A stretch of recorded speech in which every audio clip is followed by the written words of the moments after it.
I guess I want to make a comment and perhaps ask a question too about this idea of imagining and feeling good and just being positive most of the time.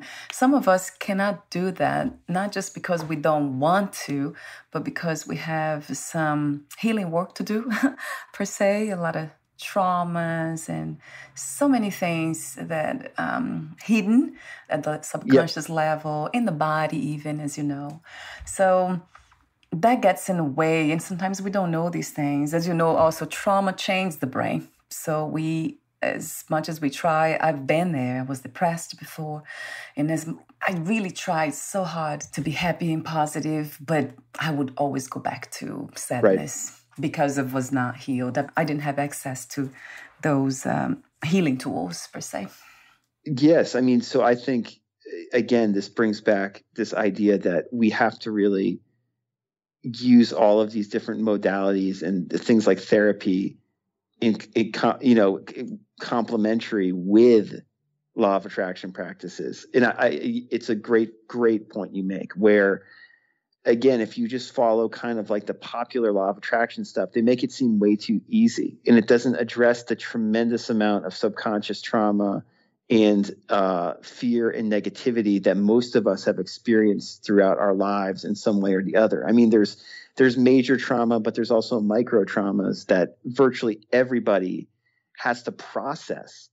And if you think that just visualizing your way or vision boarding your way or whatever to your goal is enough, it can be, but it's very rare. It's much more likely you're going to have to deal with this stuff holistically. Again, whether that involves therapy, or, getting deep into spiritual practice or whatever, each person is different. I'm not saying you need to go to therapy per se, but you should consider different options. You know what I mean? I can tell you the last couple of years, I've gotten really into hypnotherapy, and I don't know if I would have been open to that like 10 years ago.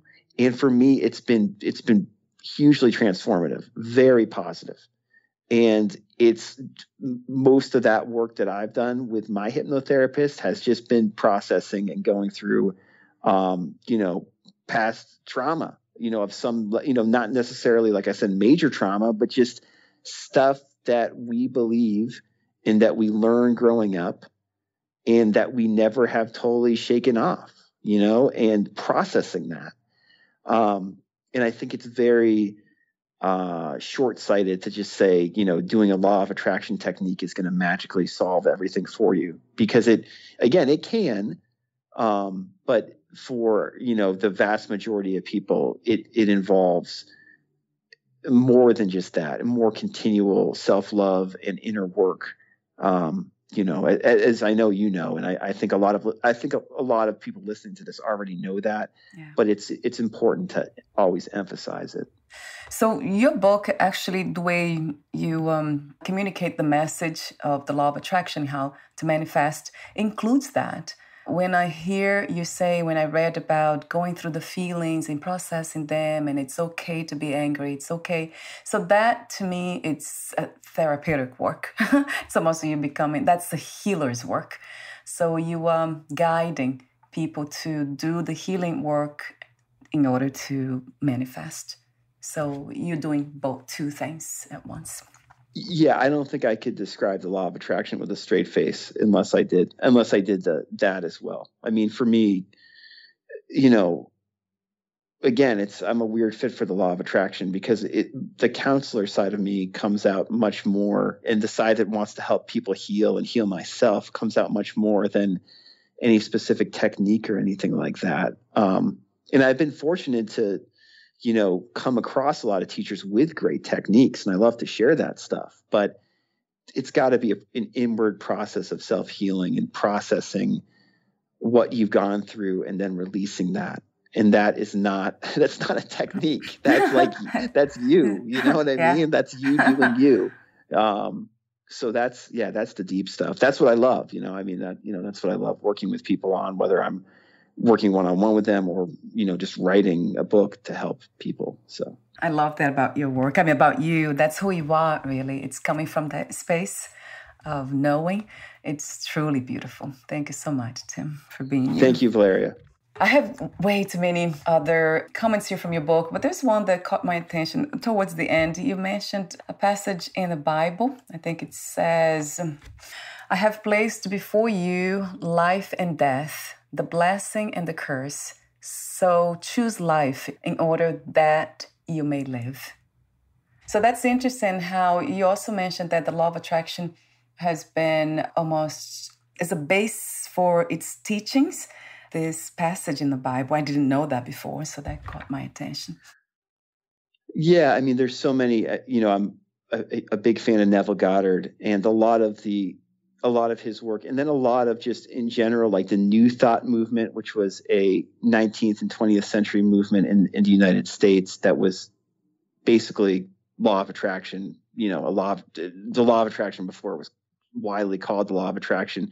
A lot of those teachings really use a lot of Bible verse in it. Whether that's accurate or not, I don't know, but it's fascinating interpretation of, these it makes you look at the Bible differently, in a much more mystical light. So if people are into like Eastern mystical traditions, if they get into some of these law of attraction teachers, they'll, I think, appreciate maybe the Old Testament and the New Testament in a new way. Because there's some fascinating interpretations. And I mean, that line speaks for itself. I mean, it's just, It's very, very powerful. So, that's why I put it in the book. It really resonated when I was just thinking. He stopped me for a moment and I was thinking about, choose life.